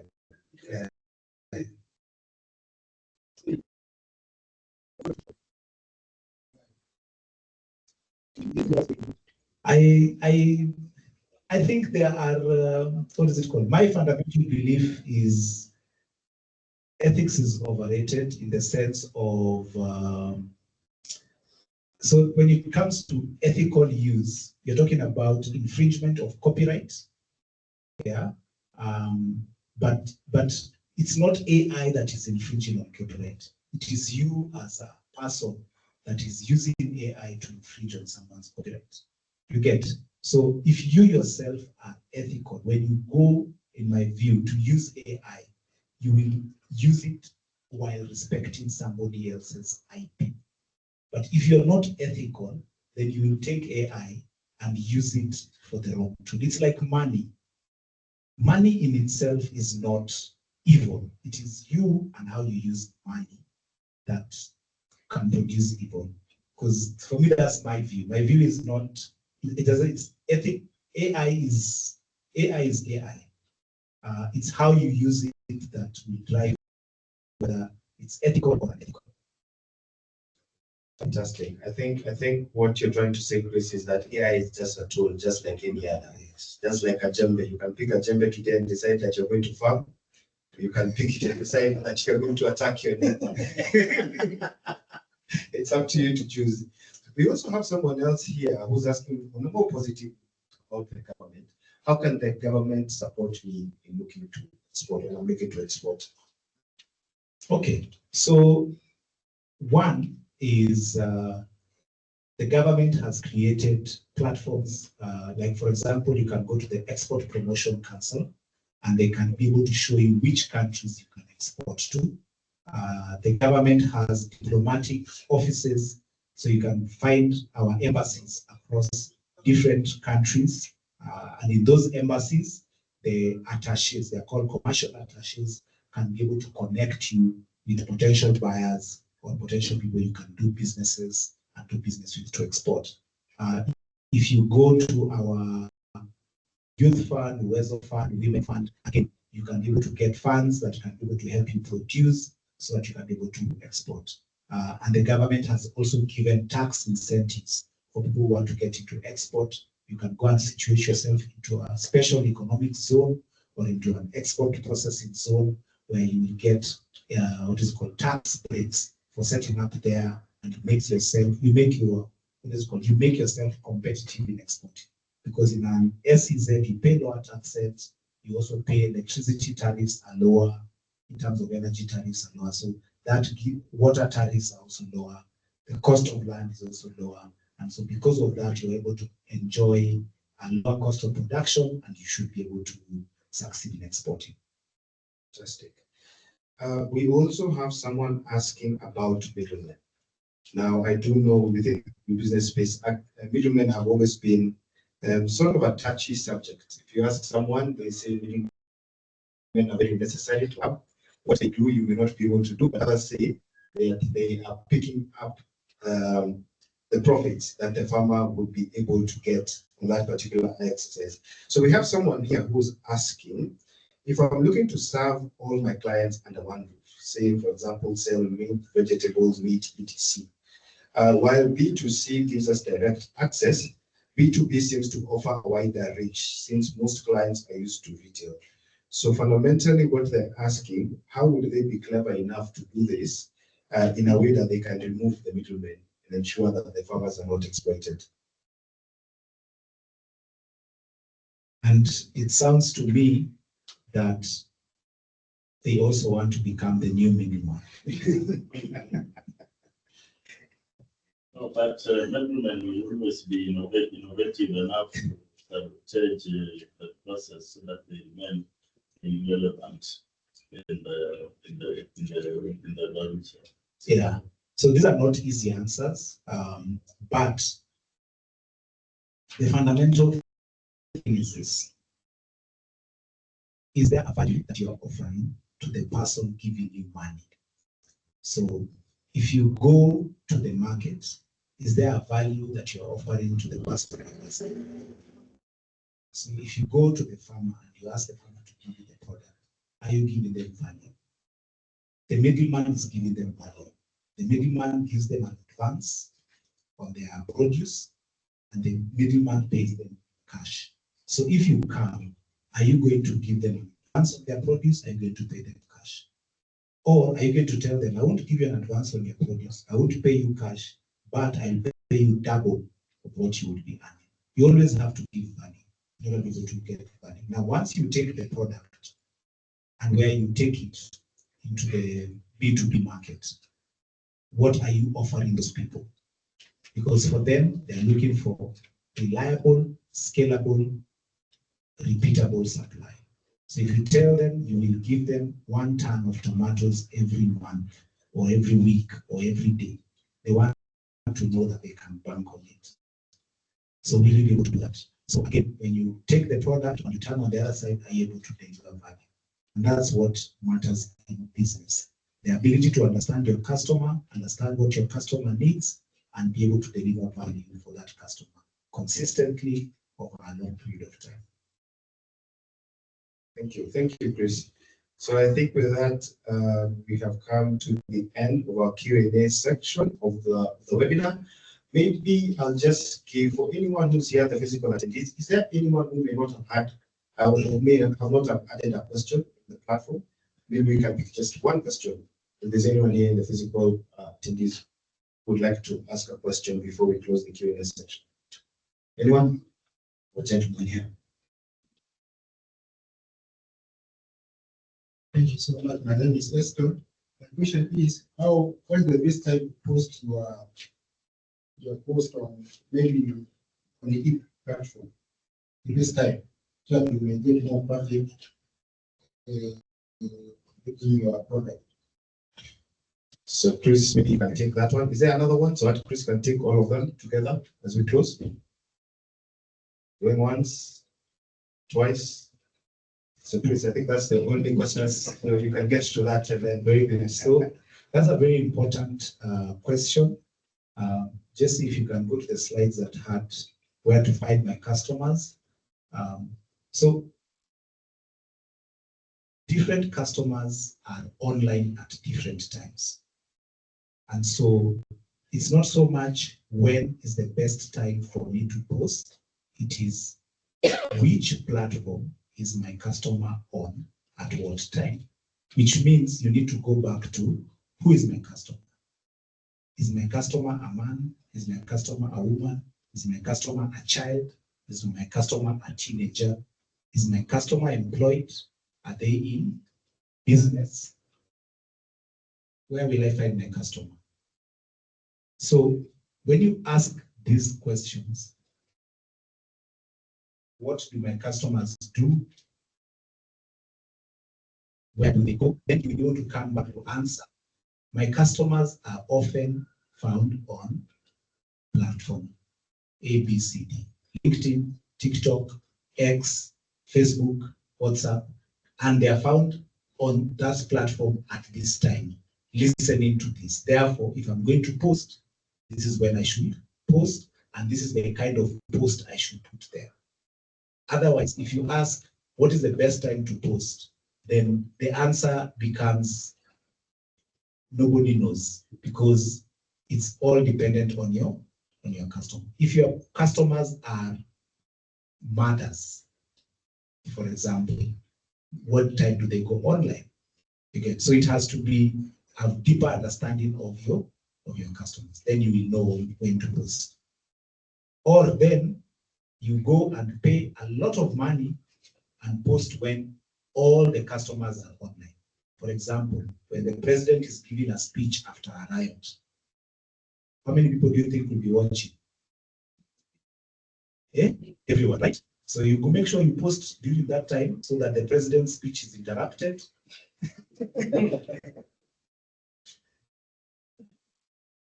Exactly, and everyone will watch. But if you're micro-targeting, then you have to understand your customer, where they are, and when they are there, and then you post there. And not just post there, you also have to know what is the format of the post. Do they want a video? Do they want an audio? Do they want a picture? Do they want something to read? Yeah, and that's why in today's world, whereas the digital platforms have made it easy for us to access our customers, we also have to put in the work. Do my customers want to listen to a podcast? I go and record a podcast. Do my customers want to read an article? I go and write an article. Do my customers want to look at a short video post? I go and make a video post. Do my customers want to see my product and laugh at the same time? I go and do a TikTok video when I'm dancing and holding my product and show them how peanut butter makes you make better dance moves. You know. But all depends on who is there. Because you can go and do all those things, but you're targeting men who don't care about dancing or learning how to dance. So they won't buy the peanut butter.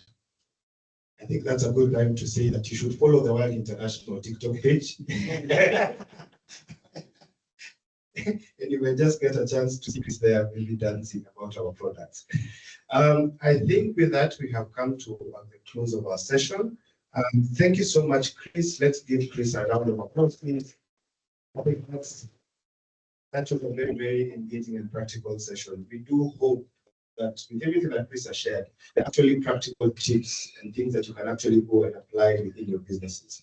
And even though today's conversation was primarily talking about e-commerce, if you're in another sector, look at the principles that were being shared here today and try to see how those would be applicable in your business. In keeping with the African spirit, we are hosted here by Ecobank, and they were very, very gracious to invite us all here to facilitate this particular training. And they welcomed us so graciously here. And in keeping with that, we would like to invite them once again to just close for us before we sign off for today's training. That will be done by Open Ogeto, who's also part of the Elevate training team. Let's give him a round of applause as he joins us.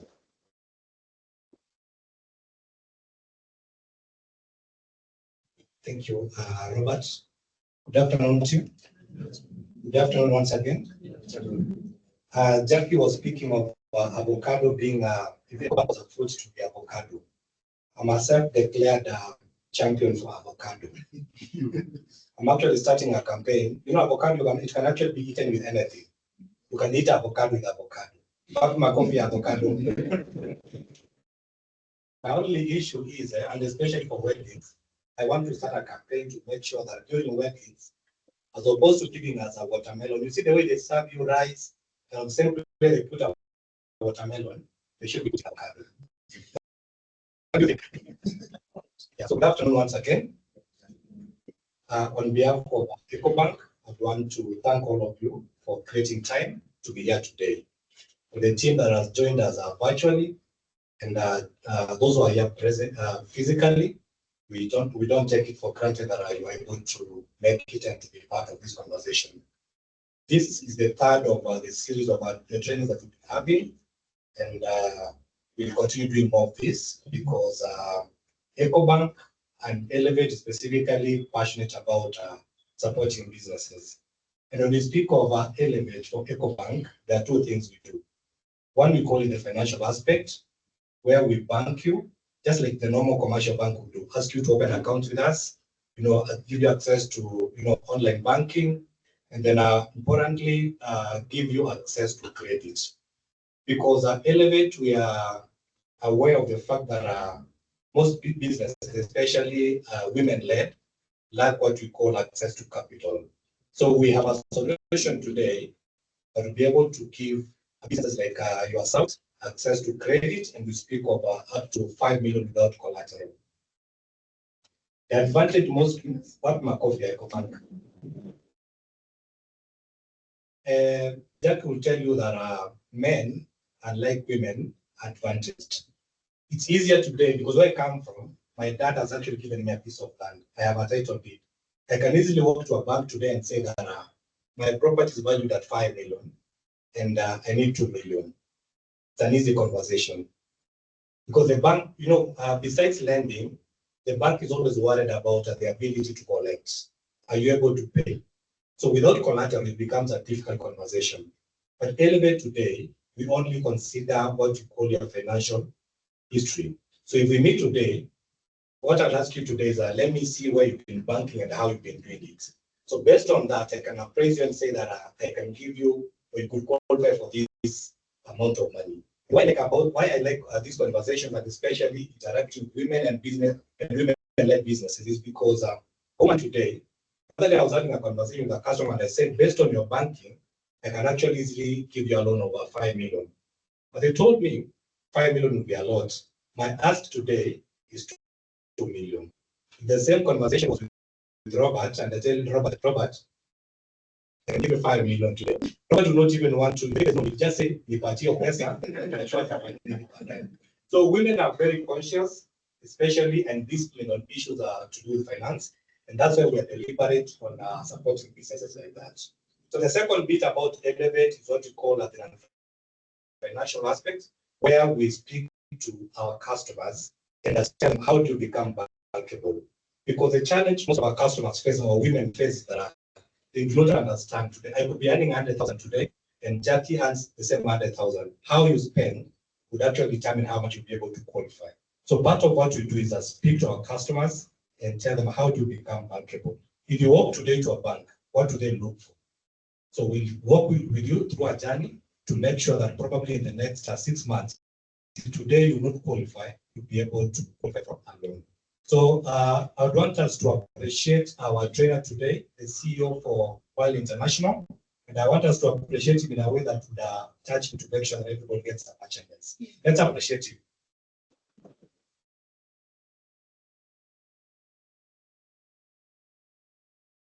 You've done it so well, but I don't think Jack is impressed. Can we appreciate him better?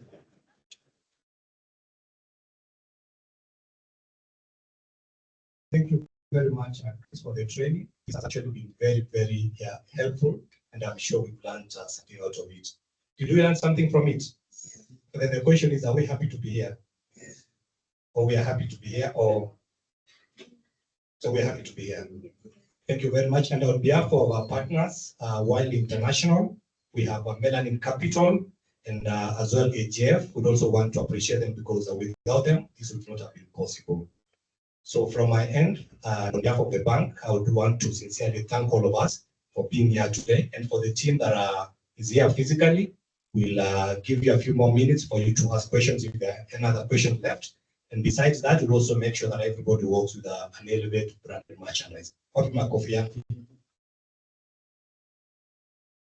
very much. Thank you so much, Obed. And maybe just to clarify, Obed, if ukinipatia 5 million, nitakuuliza hatuwezi fanya ikuwe 20. That should be my question. That's a very good question. So what we usually do is, and actually this conversation is happening at the right time. Because if you came here last year, I'd only give you 1 million.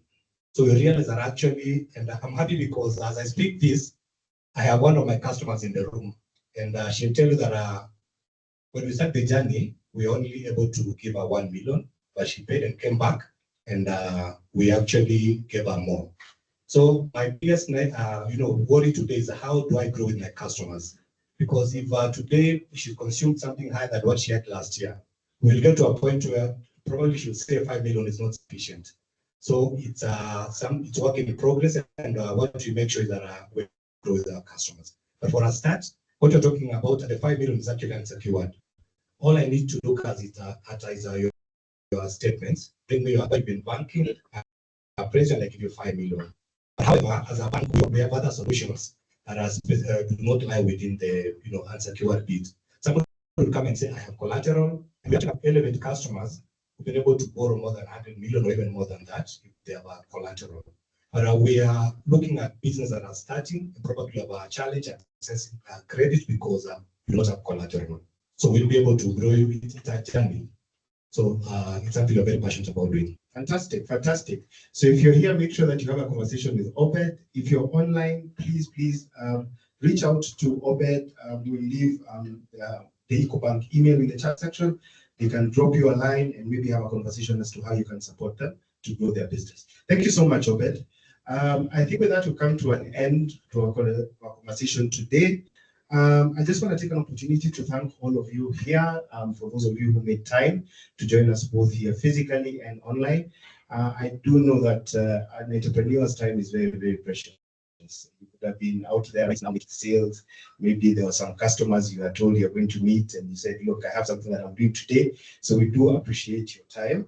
I would all encourage you as much as possible, as Jackie has mentioned, and Obed, we do have quite a number of these sessions planned around various topics, around various issues. So please follow the Ecobank social media pages, LinkedIn, TikTok, Facebook, Instagram, to stay up to date on what is coming up next. You could also follow the World International pages to also just get insights about what events are coming up next and other products and programs that you can benefit from. And so with that, I would like to officially end our session here today. Thank you all for joining us and have yourselves a lovely day ahead. Thank you.